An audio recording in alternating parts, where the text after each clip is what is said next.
This is Immigrant Podcast with Robinson. Welcome everybody to the Immigrant Podcast with Robinson. Today I have the pleasure to interview Eugene Lakinsky. Eugene comes from Ukraine. Eugene, welcome to the podcast. Дякую. Дякую. Мене звати Євген Лакінський. In French, Eugene Lakinsky, in English, Eugene Lakinsky. Хотів дуже подякувати Робінсонові і Тетяні за цю можливість зустрітися з вами. Well, okay, I'm switching to English. Дуже дякую, Eugene. Eugene, who are you? Our audience, the people listening to the podcast would like to know who Eugene is. Well, I'm a human being. To begin with, I immigrated to Quebec in year 2000, so it's more than 20 years ago. And I came from Ukraine. I was born and grew up in Odessa in the south of Ukraine by Black Sea. And when I came to Quebec, I integrated French-speaking society, improved my French, lived in several Quebec cities, and studied in several Francophone universities. And I wrote a book in Ukrainian about Quebec. It was published in Kyiv back in Ukraine back in 2018. So the book is about Quebec, Quebec's culture, Quebec's history, Quebec's immigration, situations with immigrants, whether it's difficult to integrate, and lots of other things. And I wrote a number of articles about Canada and Quebec and language situation in Canada and Quebec. So that's basically it. That's definitely very interesting. A book about Quebec. It's a total different thing. We're in Canada, but once you're in Quebec, you really get to understand that there's a big difference between the Anglophones and the Francophones in Canada. Let's talk a little bit more about the language question in Canada. You wrote a book. Once you write a book, I'm going to tell you this. You are considered an expert. So I want to hear what you have to say about the language question in Canada. And I know for sure the audience wants to do the same. So the floor is yours. Take it. Oh, thank you. First of all, there is a lot of misunderstanding about Canadian language situation. There is a lot of misunderstanding about Canadian bilingualism, and we immigrants are more or less caught in this situation, which was created long before we actually came to the country. From outside of Canada, people see Canadian bilingualism is ideal. And many people think that Canada is a bilingual country, and many people think that because there are two official languages, Canadians can speak both English and French from coast to coast, and there are no language problems whatsoever. Everything is happy with bilingualism and things like that. So when there are some language problems or issues in other countries, people often refer to Canada and say, well, why we can't have like two official languages like in Canada? Everyone is happy there with that. Well, unfortunately, the reality is a little bit different, because only 17% of population of Canada can speak both English and French. And most of them, of bilingual people in Canada, are Francophones.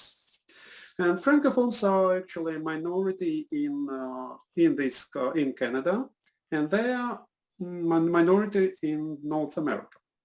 So basically they have two choices, either to assimilate or to fight for their language rights. And unfortunately, outside of Quebec, many English-speaking Canadians cannot speak French and cannot understand French. And it's very sad that outside of Quebec, many English-speaking Canadians know virtually nothing about Quebec's culture. And many of them don't even know that Quebec's culture exists. They heard that there are some French people there, so to say, but who are these French people? Why are they? Well, they know history, of course, but they don't see much difference between Quebecers and, let's say, French people from France. And most of the people are not very interested, because when you don't know something, you are not interested in it usually. Well, culturally speaking, I would say that Quebec is like maybe Argentina or Costa Rica or many other Latin American countries. So, for example, you know, in Argentina, many Argentinians are originally from Spain, and people speak Spanish there, but they are not Spaniards anymore. Argentinians, they're a separate nation with their culture, with their accent, with their dialect and everything. And so when people from Spain come to Argentina, sometimes they have difficulty to understand Argentinian Spanish. And no one in their right mind would say that Argentinians are Spanish. Well, they're originally maybe many of them from Spain, and, but it's another nation. And there is exactly the same thing with Quebec. So with Quebec, the ancestors of today's Quebecers, they came to Quebec maybe 300, most of them came from France, maybe 300 or 400 years ago. So long, long, long ago. But also many Quebecers are descendants of First Nations, and many Quebecers are descendants of Irish immigrants. So it's a mixture. So even genetically, Quebecers are not necessarily French people, as we understand French people from France. And culturally, it's an entirely different nation with entirely different identity and culture.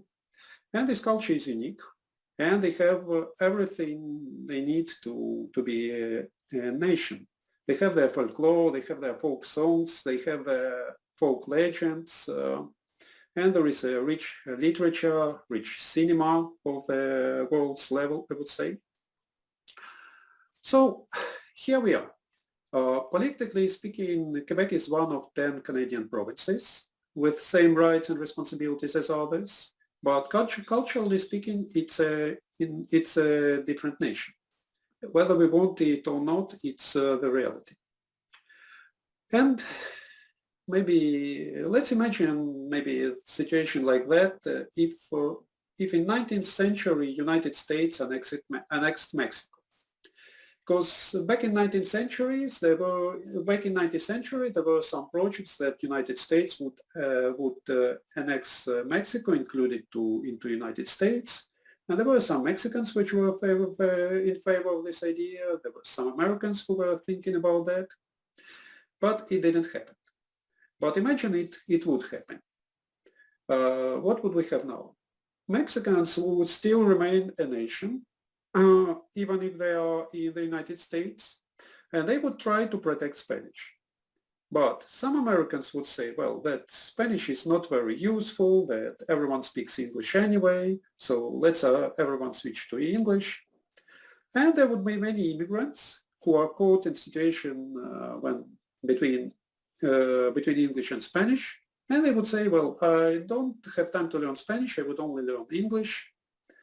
And because English is international language of commerce, etc. And yeah, well, I would say that it's a lot easier to learn as a language than, let's say, French or Spanish.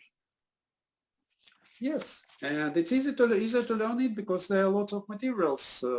Everything is in English.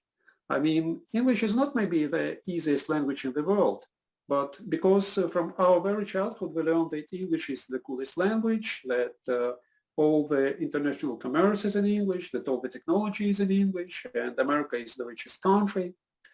And if you travel abroad, you usually need at least some English too.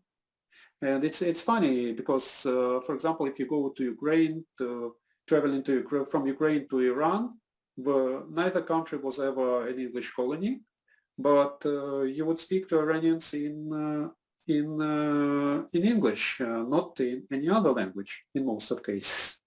So we are globally exposed since a very early age to English all over the world. Yes, and even if we don't know English ourselves, we know that it's good to know it. And for many people, automatically when we are thinking about a foreign language, we are thinking about English. Right. Yeah. of course, there are many people who learn German, who learn French, who learn other languages, but as foreign languages, but they do it in many cases for general culture, while for career people mostly need English. And so we have this situation in Canada when most of people outside of Quebec cannot speak or understand French. And the problem is not that only the people cannot speak French. The problem that they cannot understand French. For example, if you go outside of Quebec and try to speak French, no one would understand you. So Canadian dream, in a way, it's a passive bilingualism, so that everyone would speak in their language and everyone would understand. But it's not the case. And people outside of Quebec, most of them, unfortunately, they cannot, for example, listen to French radio. Well, they can listen, they wouldn't understand much. They cannot see a French movie without translation, either Quebec movie or French movie from France. And they cannot read the French language newspaper. And that means that whatever they learn about Quebec or France, it always comes in translation. And the goal of translation is not necessarily to get people acquainted with these cultures. At one point, I was subscribed to Maclean's magazine, and I pretty much liked it. It's a good magazine when it doesn't speak about Quebec. Because when there was something about Quebec, usually there were two topics. Either about Quebec's racism or xenophobia, either about Quebec's corruption. There were also some, maybe I'm exaggerating a little bit. There were also some economic news, some more news about weather, but there were very little, if any, things about Quebec's culture, about things about Quebec's literature, about Quebec's cinema, about Quebec's songs.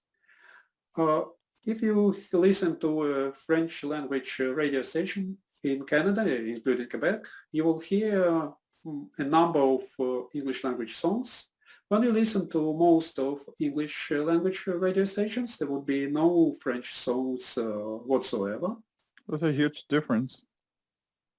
Yeah, that's difference. But in a way, it's because Francophones are a minority on this continent. If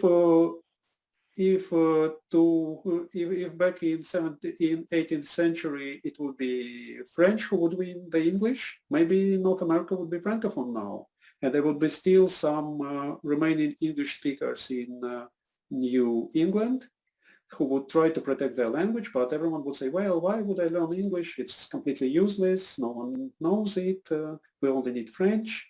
And people from New England would be hurt by this attitude and would try to protect their language, which is understandable. And no one else would understand why they're trying to protect their language while everyone speaks French.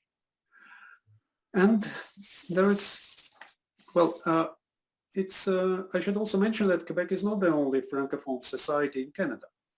Because, for example, in Atlantic provinces, there are Acadians.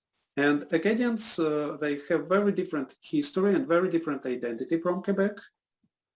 And their history wasn't always rose. At one point, they were deported from Atlantic provinces, deported, dispersed. Many of them died in process. Then they were allowed to return, but they couldn't form large communities. They had to settle in small communities. When they returned, they saw that the lands were already taken by English colonists. Well, it's a long and sad story, but now Acadians still exist, and they form majority in some regions in northern New Brunswick, Acadian Peninsula. I visited them. I spent several weeks in an Acadian family.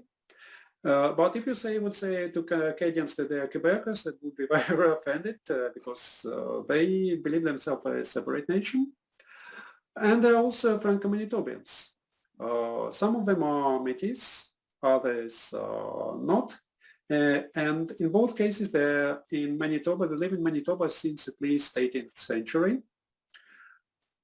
And yes, at one point the schools were forbidden. French schools were forbidden there by law for 100 years, from the end of 19th century up to 1980s.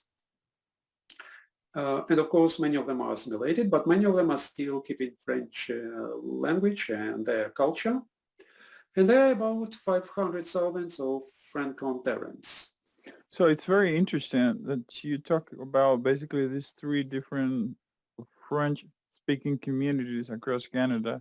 And when you mentioned that Acadians will feel offended if they're compared to Quebecers, and it might be the same scenario with the Franco-Manitobans.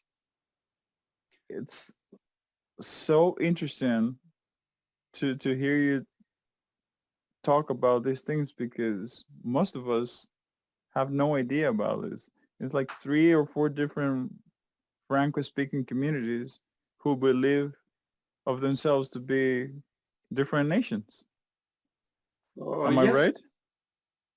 Yes, well, I'm not sure about Franco-Manitobans, whether they believe themselves a different nation or a different community, and I'm not sure about Franco-Ontarian. But both of these groups have very strong identity. As for Acadians and Quebecers, they of course believe themselves to be nations, and I think they are right to do so. They have all the features necessary for a province or specific location to be considered a nation. And you explained that a couple of minutes after we started the podcast. Yes, that's what I believe, and even more importantly, whether I believe it or not, they do believe this. Now, unfortunately, as I said, the Canadian bilingualism, it's a nice dream, but in fact it doesn't work. And the question is why it doesn't work. Well, it obviously doesn't work when because most of the people outside of Quebec cannot either speak or understand French. So even in bilingual organizations somewhere in Ottawa, what happens? In theory, you can work in the official language of your choice, either in French or in English. And but there are always many unilingual English positions, about maybe about 25% at least of unilingual English speaking positions. So if every fourth person in your organization can only speak English and cannot understand French, you cannot basically work in French, because every fourth person won't understand you. So whether you want it or not, you need to work in English. Right. And Francophones, there's nothing. Many people think that in Canada everyone can understand English. That's not true. About 4 million of Francophones in Quebec, well, maybe in other parts of Canada, cannot speak English, not bilingual. They can speak their native language, well, I mean French. And once again, there are double standards. So when an Anglophone cannot speak French, well, you know French is a difficult language, and why would I learn it anyway? But when a Francophone cannot speak English, they'd say, well, because the person is not very educated, maybe the person is not smart enough to learn English, or maybe this person is so nationalist or xenophobic or whatever that he or she doesn't want to learn the language of progress. And we have this same discussion in other countries where there is a prestigious language and less prestigious language. It's assumed that everyone should know the cool language, so to say, but someone who speaks the cool language is not expected necessarily to learn anything else about the cool language. And that's what we have in Canada at one point. So in many so-called bilingual organizations, it's English which prevails, because you cannot work otherwise. You cannot work when every fourth or every second employee cannot understand your language. You can't work in your language in this station.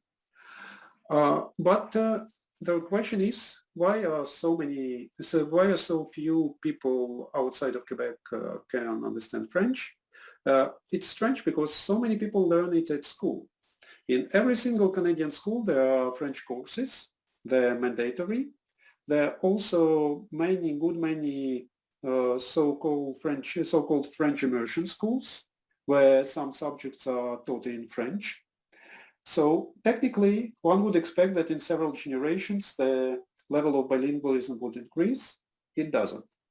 It was about 17% 10 years ago, 20 years ago, and it remains the same today, more or less. The variety maybe of 0.5%, of 1%, but not much. Why is it not working? Well, the question is that French outside of Quebec is taught as a foreign language. Even not as a foreign language as you would use, but it's something like Latin. You know, in 19th century, in many schools, Latin was a mandatory subject. And school kids and university students had to learn Latin whether they wanted or not. But how did they learn Latin? They read some classical texts. They learned how to conjugate Latin verbs. And things like that. They maybe would need to write a couple of Latin phrases, usually something very classic. But they were not taught to have a full conversation in Latin.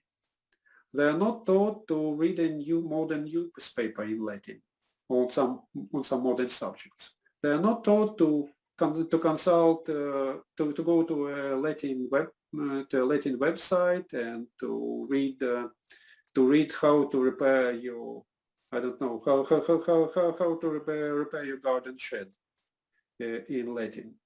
And they wouldn't be ready for a job interview in Latin. And should they go to a Latin-speaking office, they wouldn't be able to work in Latin, even though they had excellent notes at school in Latin. So Latin was taught as a classical language, which is good to know to maybe decipher some smart texts, but not as an everyday living language. And that's how French is taught outside of Quebec. And, you know, at one point when I was writing my master's at École nationale d'administration publique of Quebec, how would it be in English?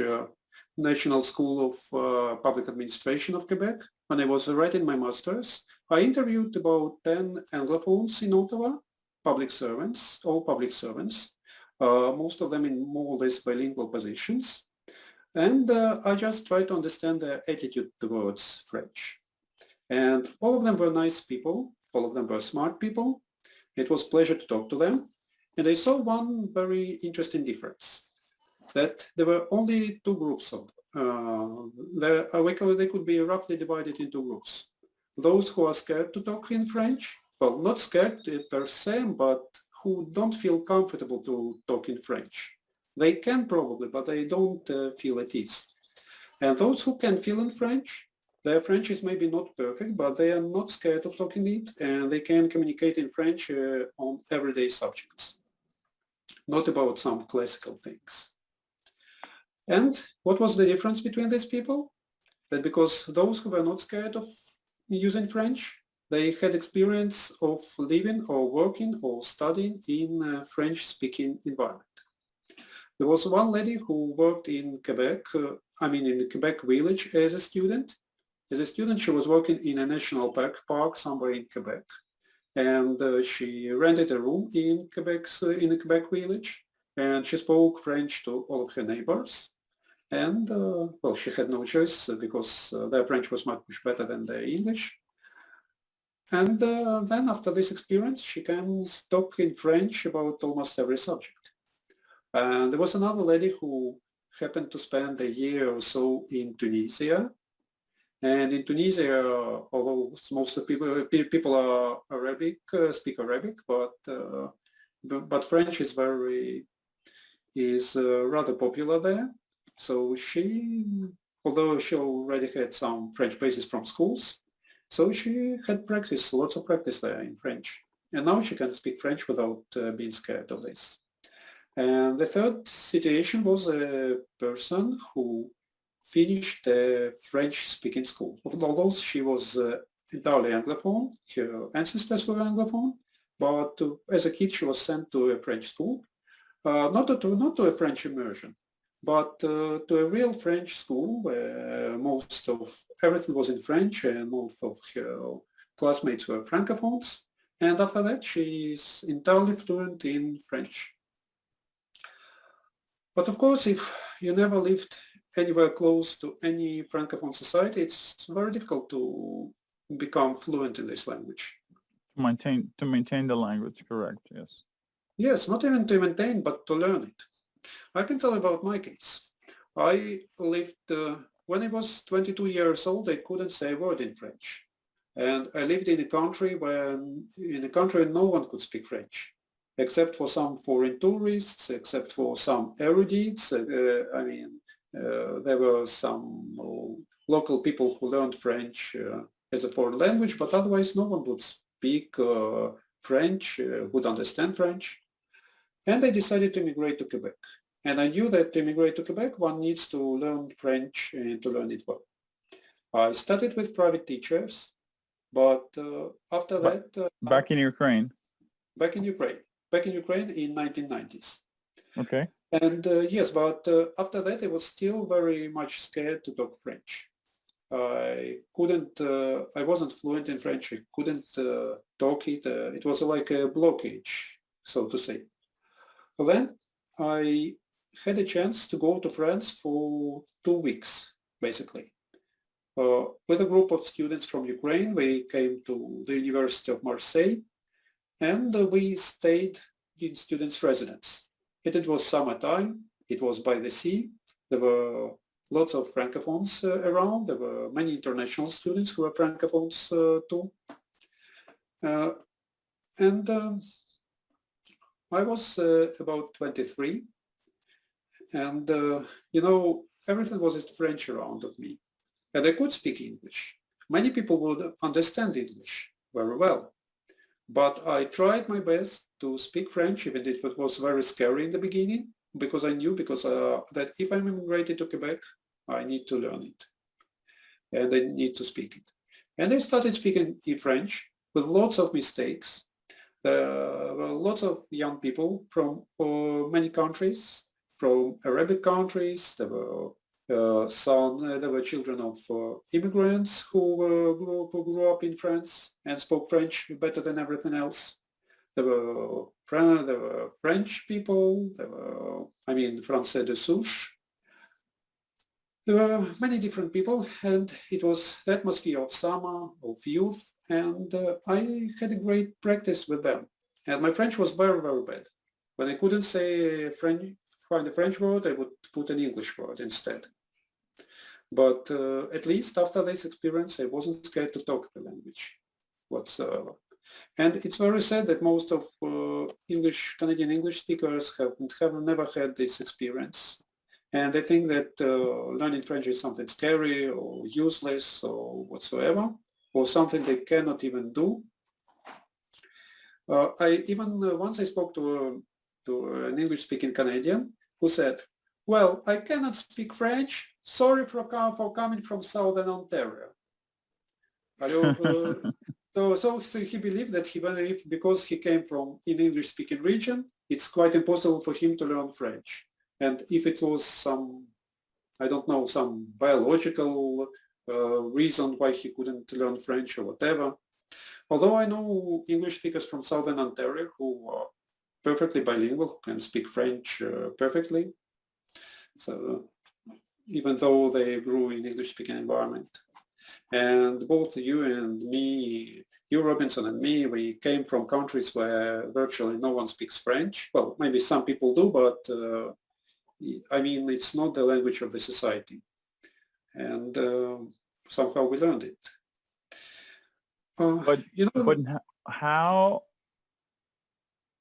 could Canada as a country, from your point of view, become more bilingual? And I'm not only talking about Anglophones speaking or learning more French, but also those 4 million Quebecers or even more to also be able to speak some English. I'm not even going to go to the point of asking them to be fully bilingual, but at least to have a nation that could understand at least 50-60% of each other's language. Well, that's basically a good point. And I think that Francophones already did that. Half of Quebec's population, Francophones population, can speak, is bilingual. Another half, they say they cannot speak English, but in some situations they can find some information at least in English, and they are technically far more bilingual than some Anglophones who say they're bilingual. But there is a very good question how people could understand each other better. And that's what we lost in Canadian bilingualism. Because what was the purpose of Canadian bilingualism? The purpose was that English-speaking and French-speaking Canadians would better understand each other. And this goal was completely lost somewhere on the road. Because now it's bilingualism for the sake of bilingualism, French for the sake, in the rest of Quebec, in the rest of Canada, outside of Quebec, it's French for the sake of French. So people, there is an important point which I wanted to mention, that in Quebec there is its own dialect. Not only Quebec has its own culture, there is a dialect, the Quebec's dialect, and it's not very much different from French in the matter of vocabulary, but the pronunciation is very different. And same is for Franco-Manitoban dialect and Acadian dialect. Their pronunciation is different from the pronunciation of France. And some of basic vocabulary is a little bit different. Not much, but a little bit. And when French is taught outside of Quebec, in Canada, people are not taught the Canadian French. They are taught some kind of international French, which sometimes people call Parisian French. Although real people in Paris, they don't speak like teachers in school. The dialect pronunciation are a little bit different. So people are taught some kind of international language, some kind of international French for the sake of learning French. But Eugene, it's actually one of my complaints as well. When I arrived around 6 years ago, I was not supposed to go to French language courses, but I basically forced them to send me to one. So I went to the last one they had available because I spoke French when I arrived. Mm-hmm. But I wanted to have that experience of going to Francisation. And going back to what my complaint is, I find that you're right in the sense that every time you study French, even in Canada, and even in Quebec, they're not teaching you the local, as you said, dialect, the Creole of the region. Most are teaching you some kind of international French. I had a teacher from Congo in that one class that I took. He had been living here for 50 years. And, you know, I was interested in learning more about the local French.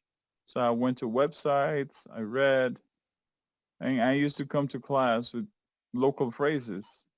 And I asked him, and sometimes he didn't know the phrases.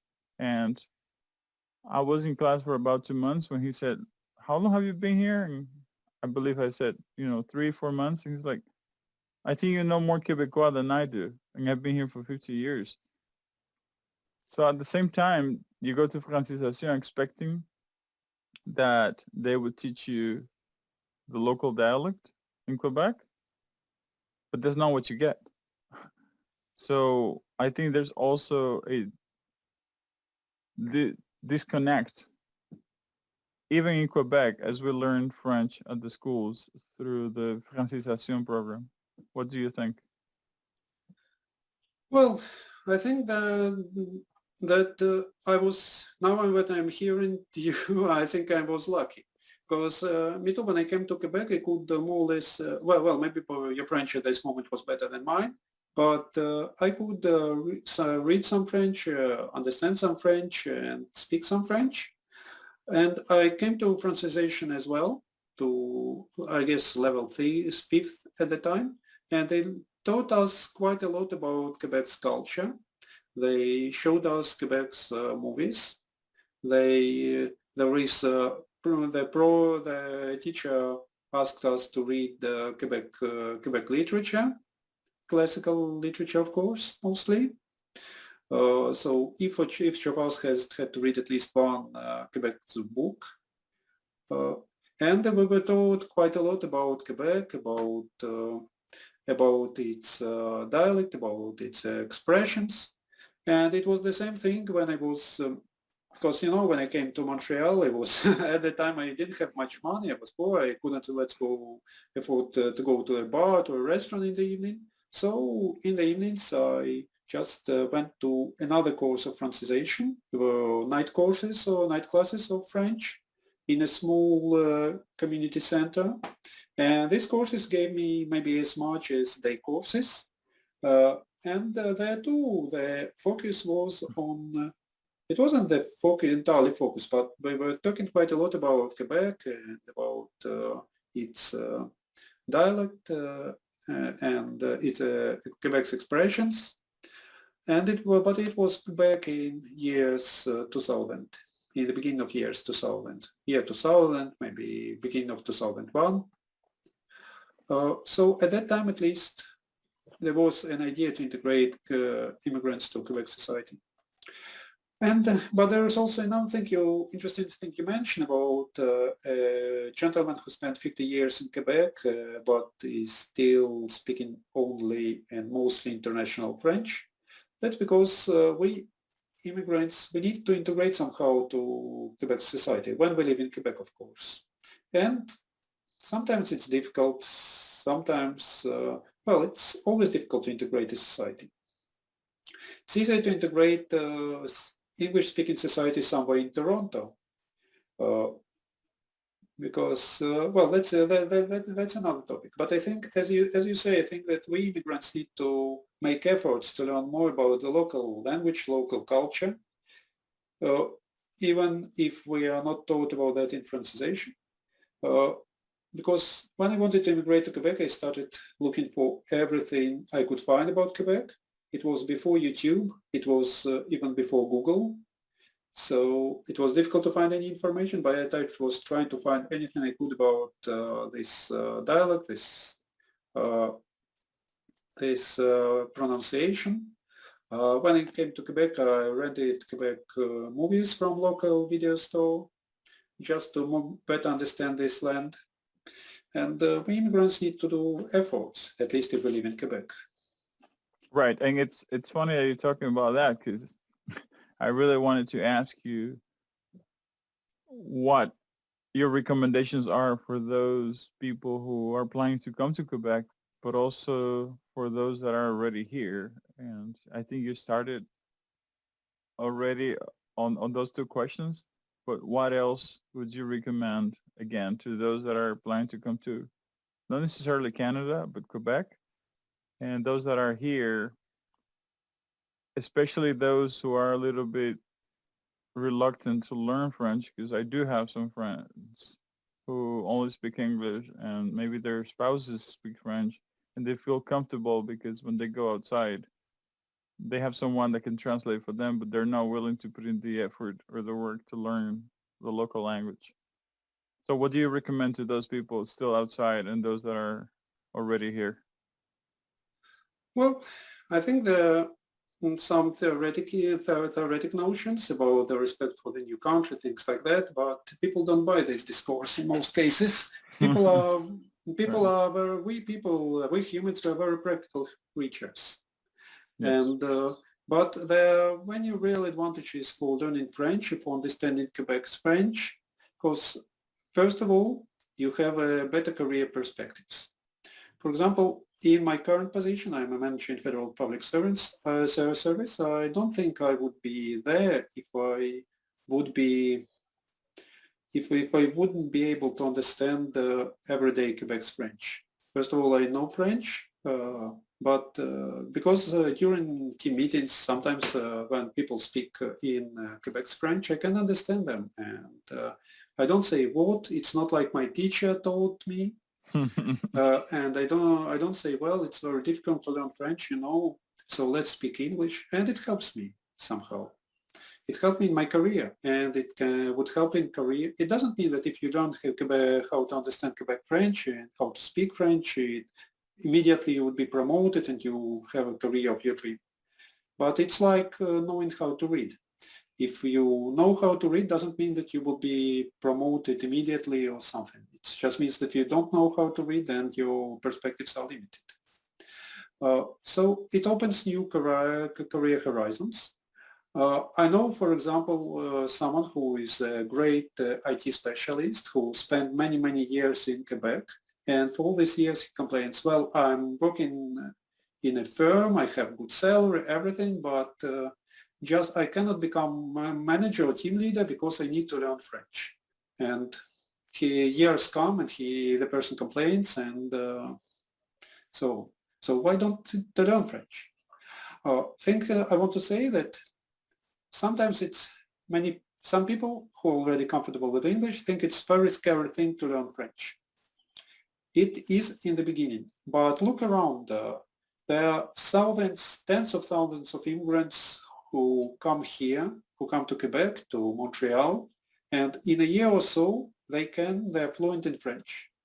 Their French is maybe not perfect, but they're fluent, they can speak, they can write, they can read. So it's feasible. One can do it. But there is also another aspect. Besides material things, there is also the thing that learning French, you learn entirely new culture. It's very rich culture. Correct. If we came to this country, and especially to Quebec, so why would we even come here if we don't want to know this culture? They have a very rich culture. Quebec has a rich literature and especially a rich cinema of international level and other interesting things. And if you learn French, Quebec French, you would understand for sure French, and there, of course, there is a rich literature, cinema, and everything you wish in France. And you would better understand culture from other French-speaking countries. So there are lots of advantages in that. And for example, if you travel to southern France, many people wouldn't be able to speak English there, but with some French you would come around. So there are very real advantages to that, I would say, to learn French. And once again, it's feasible. It's scary in the beginning, but it's feasible. Should you invest any efforts in that? And in Montreal, there are lots of free courses for their night courses, their day courses, their government courses, their non-government courses of French. So you just have to pick up what you want. And if you're willing to learn it, as you said, you are surrounded by it. There's really, the options are out there. You come out to the streets, that's what you're going to hear mostly. Depending really on the areas as well. I am in West Island, Montreal, which is mostly English, but still you can go anywhere you want. You can go to any store and speak French and you're going to have people speaking French back to you. So if you're really willing to learn it, as you said, the conditions are there for you to do it. You just need to be open to do that. And as I always say, speaking multiple languages opens so many doors globally. We live in a global world. And not only languages, it's like also multiple citizenships. If you combine those two things, in a way, you kind of own the world. You have so many options, possibilities. You can travel to so many different countries and have no issues. Think about the kids. My oldest daughter can speak English, Spanish, French. And every time we go places, she can communicate with no matter who in any of those three languages. And it gives them so many different perspectives. And they feel comfortable. They grow up knowing that basically any information they want to get, they can get it because now they're not secluded to a single language. They're open to so many different possibilities, options, and places to go to. Yes, I agree. I agree. It's more languages you know, the better it is for you.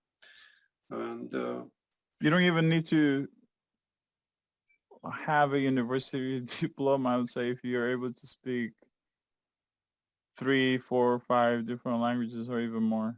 I think it's when you think about tourism, hotels, and many of other different professions out there, just by speaking multiple languages, you're set for life if you want a career speaking languages and supporting people.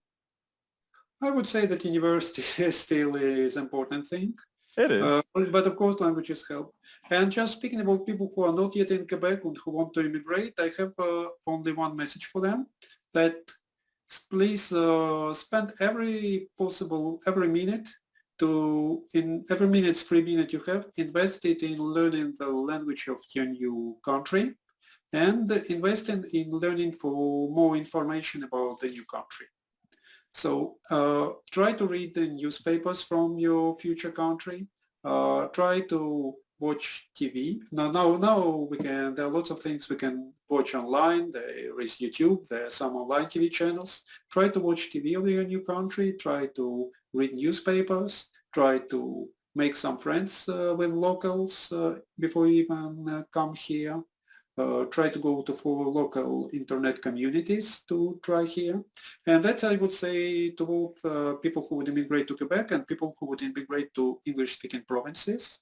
So if you go, let's say, to Ontario, start by improving your English and start by reading local newspapers. Same thing, and I would recommend it to anyone who would want to go to any country of the world to live there, and not merely as a tourist. Because when we're at home, I just want to mention an anecdote. When I was in Odessa, my English was perfect.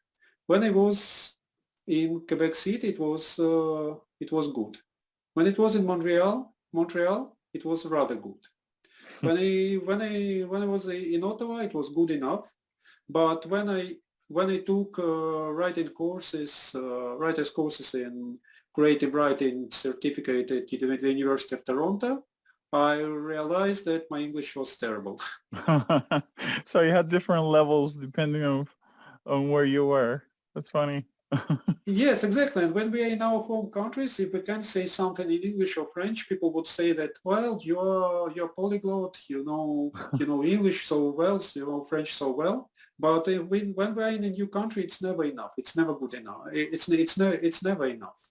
It's never perfect. Every day, even after 20 years, after 30 years, you would still be learning if it's not your first language. So I just want to say to immigrants who want to come either to Quebec, to French-speaking or English-speaking provinces, just please use every single minute you have to improve your French, or if you go outside of Quebec, to improve your English, and to learn more about the new country.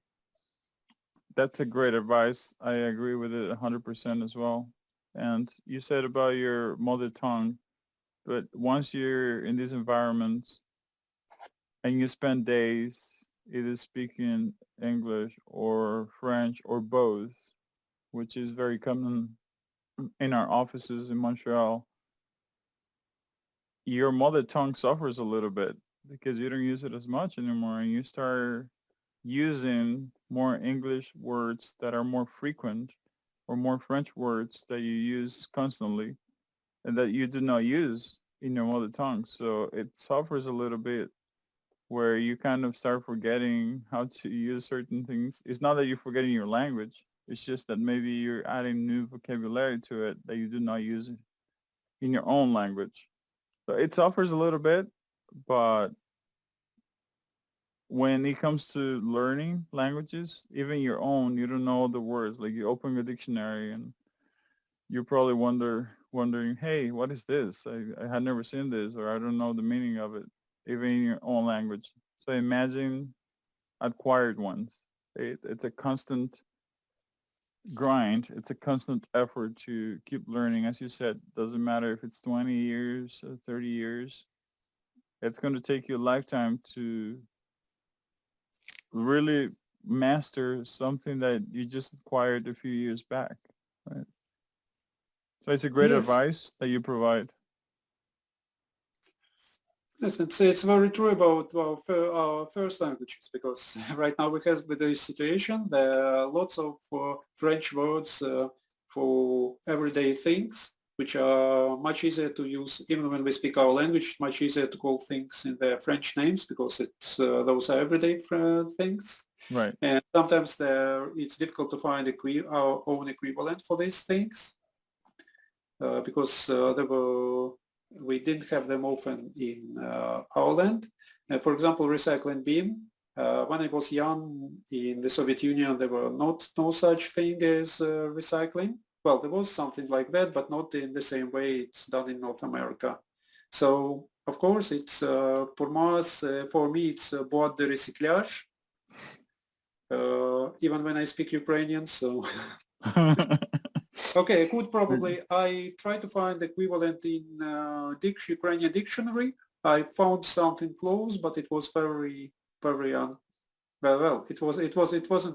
it didn't fit quite well. Well, it's easier to say recyclage.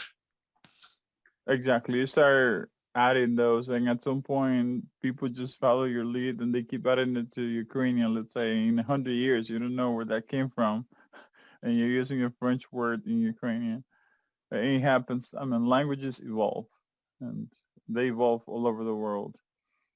Yes. Listen, Eugene, thank you very much for the interview. It's been very enriching. I love languages. We're here in Quebec, and as you said, we really need to keep pushing, to keep learning, not only the language, but the culture. So, дуже дякую. Зараз можеш сказати щось українською to invite our audience to follow the project Immigrant, to listen to the podcast, and so on and so forth. Окей, дякую, Робінсоне. Ну, я хотів би подякувати цьому проєктові Immigrant і прошу всіх долучатися до нього і слухати записи. Дякую. Доброго дня. Доброго дня. And one last thing, where can people find your book? Well, it's available online. It's available, but once again, it's in Ukrainian. There is no English or French versions so far. It can be found ordered online from Ukraine in paper version, and it can be found on Google Play in electronic version. Perfect. Very good. Once again, thank you very much, Eugene. Muchas gracias y hasta luego. Hasta luego. Muchas gracias. Until next time. Ciao.